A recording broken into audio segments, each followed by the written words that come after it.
In this section of notes, we are looking at how to construct a confidence interval for a proportion.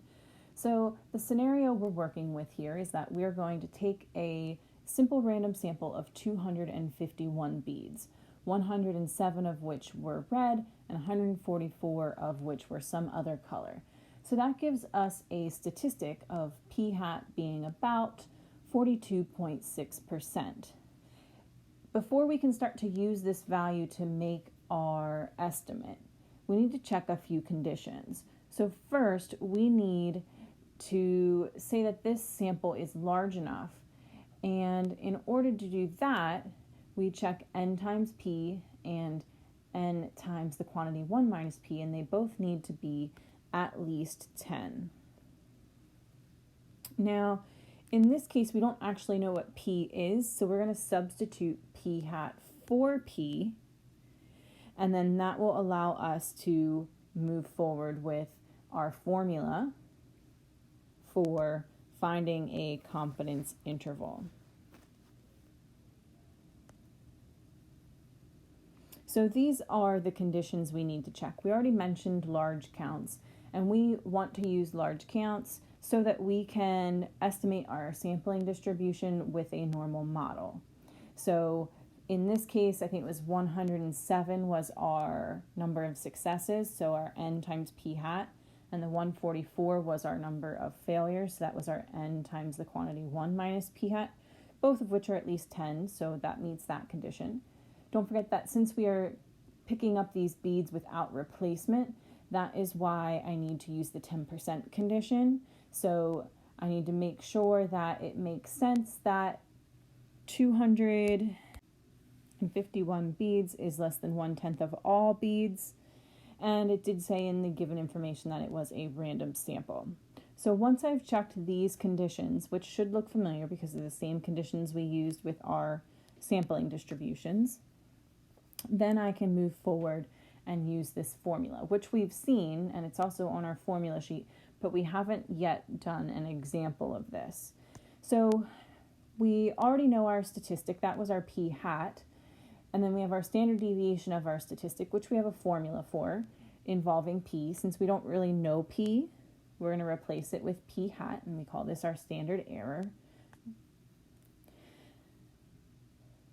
But we still need to figure out our critical value. So we have everything that we can plug in except for our critical value.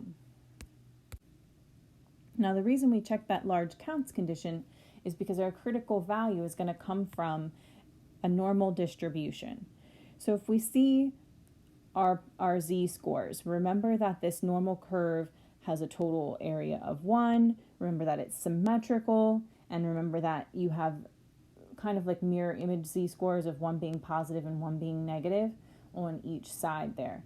So the z-score there is actually what our critical value is. So we need to figure out, depending on our confidence level, what our z-score is. So for a 95% confidence interval, we're looking for that middle 95%, and using either our empirical rule or using table A or using our calculator, we can figure out that then our critical value would be 1.96. Now, if it's not one of those nice 68, 95, 99.7 rule values, and we can't get our critical value from using that rule, then we have to be a little bit more creative. So let's say we wanted to do an 80% confidence interval. So then we would figure out if we've got the middle 80%, then there's 20% left over. And since this is symmetric, that would leave 10% on both sides. And again, you can either use table A or you can use your calculator, and you can find the value for that z-score. Now, if you were going to use your calculator, you would use inverse norm, and we're trying to find this shaded area to the left. So in this case, it's 0.1, which we got by doing 1 minus 0.8 divided by 2. And since we're talking about a z-score, that means it's a normal distribution, so our mean is 0 and our standard deviation is 1. That's going to give you the negative z-score, but we really just want the positive value, so you'll have to take the absolute value of that. That would give you the same answer as what you would get by using table A. You might be a little more accurate and get more decimals by using the calculator. So that brings us to our formula.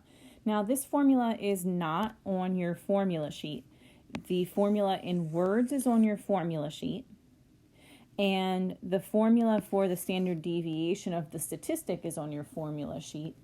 But you need to remember that when you're working with proportions, that your point estimate is p hat, and you're using a z-score for your critical value. So let's go back to that problem that we started with and work through the whole process here. So we did already check the large counts condition and the normal condition and the random condition and independence, 10% condition. We checked those earlier, so we will skip that for now. Now we do need to find a critical value for 90%. That's not one of our nice ones, 68, 95, 99.7.